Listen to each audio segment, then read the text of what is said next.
If you're watching this video, odds are you've probably heard of the Mandela Effect, but if not, it's essentially the idea that our reality has merged with an alternate reality. The evidence is that people remember certain things one way, but now history seems to contradict the way that people remember these things. I mean, at face value, it's so off the wall. It makes the idea that we have to pass the bill so that you can find out what is in it seem like brilliant reasoning by comparison. But according to theoretical physics, alternate realities might actually exist. And if this is true, would it be possible that two different realities could merge?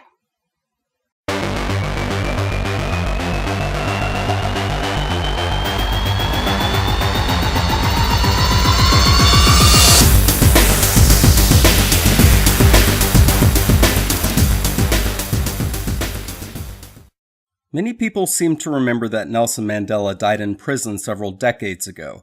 Though seemingly no one can give an exact date, I came across multiple forums in which people claim to remember his televised funeral at some point in 1983. I can't say I remember this, but then again I was only 2 years old in 1983. What I will say though is that for as long as I've known who Nelson Mandela was, I've always thought he was still alive until I heard about his death on December 5th, 2013. Now there are numerous other examples of the Mandela Effect. I won't get into all of them, but here are just a few. Some people remember Fruit Loops being spelled correctly on the box, opposed to how it is seen on the right. Personally, I've always remembered the double O's in fruit. Many people remember a hyphen between kit and cat, and are stunned to find that there never was one. While many remember a television series called Sex in the City, it was actually called Sex and the City. There's probably a very simple reason for the mix-up. We Americans often verbally shorten and to n when we speak. For example, rock and roll becomes rock and roll. Lock and load becomes lock and load. Sex and the City becomes Sex in the City. Moreover, both Sex and the City and Sex in the City make sense as a title, so the reason behind the mix-up is perfectly reasonable. Darth Vader never said, "Luke, I am your father." He said, "No, I am your father." Look, I have been a huge Star Wars fan my whole life. Literally since elementary school, I've been correcting people when they misquote this. But in interviews, James Earl Jones has repeatedly misquoted his own line, so it's no wonder why people are confused. "Luke, I am your father." I said, "Luke, I am your father." "No, I am your father." "No, I am your father." Say what? I'm a little iffy why so many people remember Jiffy. Hate to be so stiff, but I've always recalled it being Jif. But while I'm being pithy, I blame the mix-up on Skippy. Here's another one. Is it Berenstein or Berenstain Bears?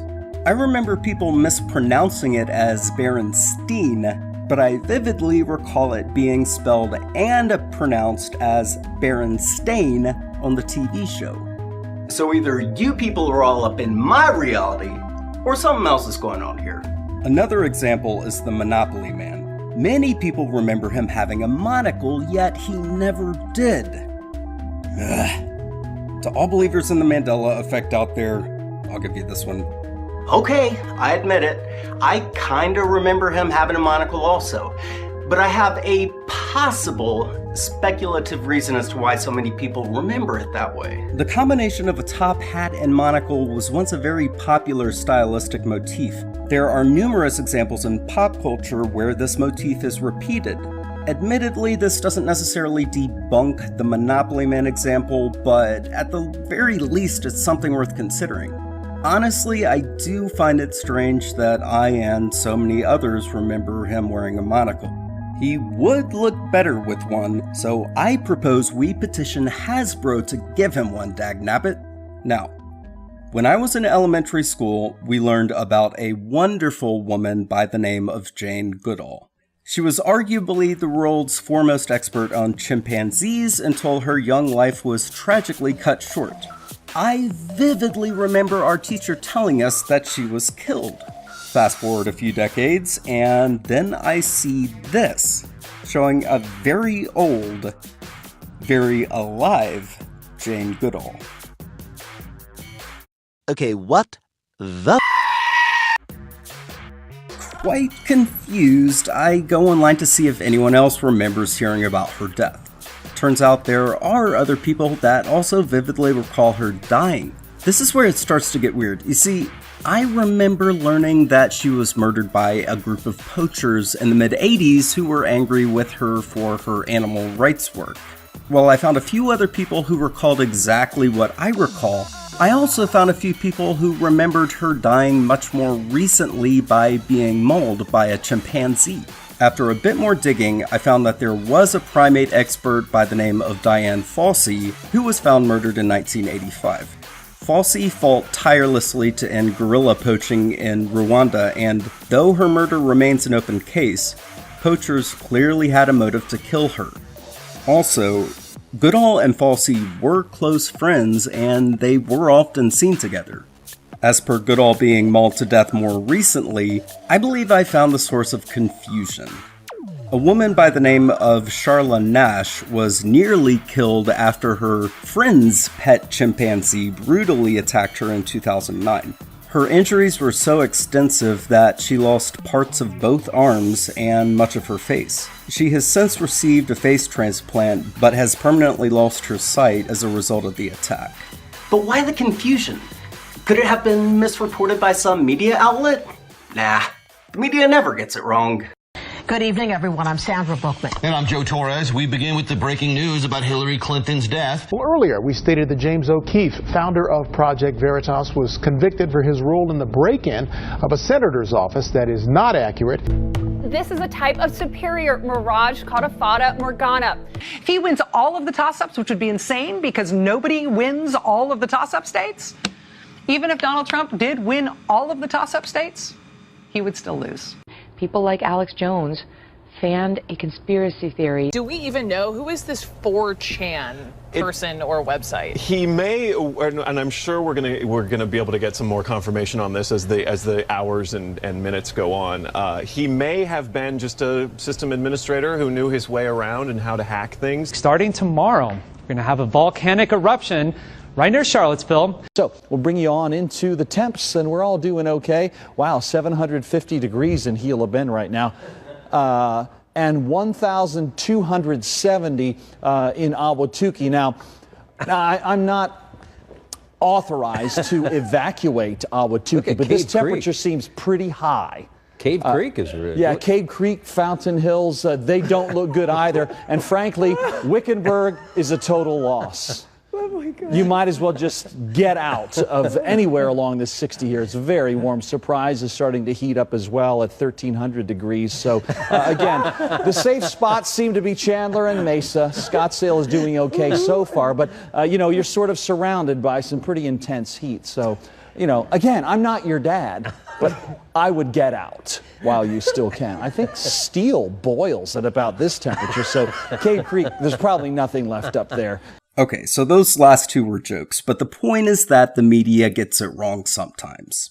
Another possibility is that erroneous information was perpetuated by word of mouth. If you've ever been to summer camp, there's a good chance you know what the telephone game is. If not, you basically get a bunch of people in a straight line to whisper a predetermined phrase down the line to see how close the phrase received by the last person is to the phrase whispered by the first person. You can start off with something like "love conquers all fears." By the time the phrase gets to the end of the line, you might end up with something like "Lo Vebi eats Sipamirs," a phrase that not only makes absolutely no sense, but half the words aren't even real words. It's a great way to see just how bad we humans are at accidentally corrupting information and spreading utter bunk. Okay, let's talk about alternate universes. Yes, they might exist. Furthermore, according to quantum mechanics, parallel universes might even be able to interact with each other to some degree.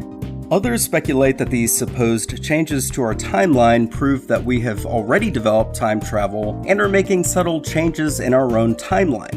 While time travel is theoretically possible, you and I will be long gone if and when mankind ever figures out how to do it. Some have brought up the point that if we have developed time travel technology, instead of making pointless changes like taking the hyphen out of Kit Kat, we'd use it to do something that actually matters, like, I don't know, prevent horrific atrocities like the Holocaust or 9/11. We'd use it to save innocent lives. I disagree. Over 38 million people were killed in World War I. Suppose we had the means to go back and completely prevent World War I from ever happening. We could potentially save over 38 million lives, and that would be great, right? Not necessarily, and here's why. John Smith, Jr. John Smith, Jr. was born in 1922 after the war had ended. His parents were Jane and John Smith, Sr. But just a few years before that, Jane was engaged to William Johnson. Before Jane and William had the chance to get married, William was drafted. Tragically, William lost his life in the war. Heartbroken to have lost her fiancé, Jane remained single for several years. Then she meets John, sparks fly, they get married, and John Jr. pops out. So if we prevent World War I from happening, Jane marries William and John Smith Jr. is never born. But if John Smith Jr. was your grandfather, that would mean that you were never born. You, your children, grandchildren, great-grandchildren, and so on have been completely wiped out of existence simply because we prevented World War I from happening. If we have developed time travel and scientists were conducting experiments to understand the ramifications of tampering with the timeline, it would make much more sense to only make tiny, seemingly insignificant changes like taking the hyphen out of Kit Kat. The only problem is the masses would have no recollection that Kit Kat was ever hyphenated in the first place. If we couldn't recall such changes, then the Mandela Effect could not possibly be explained by time travelers altering the past. While rejecting both the merging alternate realities and time travel theories, conventional science actually does offer an explanation to the Mandela Effect. It's so well known to psychologists that people have a tendency to unknowingly alter their own memories. Psychologists even have a word for it: confabulation. It's the same reason why when multiple people witness the same crime, each person tends to remember it happening a little differently. The fact is, we all create false memories. But we're hardwired to trust our own memories, so we honestly believe our recollections are accurate. This tendency is so ingrained in us that we might even continue to believe our own false memories even after being shown undeniable evidence that we were wrong. Such is the case with the Mandela Effect. I still honestly believe my teacher told us Jane Goodall was murdered by poachers. In my defense, seeing as how other people also recall hearing the same rumor, maybe my teacher did tell us that. But I also have to consider the distinct possibility that she told us that it was Diane Fossey, and that my vivid memory was a confabulation. Though I firmly believe the Mandela Effect can be fully explained by confabulation and information degradation as illustrated by the telephone game, I will end with this solemn vow. The next time Nelson Mandela dies, I will devote the rest of my life to studying the Mandela Effect. This channel recently surpassed 1,000 subscribers. I'd like to recognize YouTuber user Battle Bros, who was the 1,000th subscriber, and I'd also like to thank everyone who subscribes to this channel. If you liked this video, don't forget to give it a thumbs up, and as always, thanks for watching, and we'll see you next time.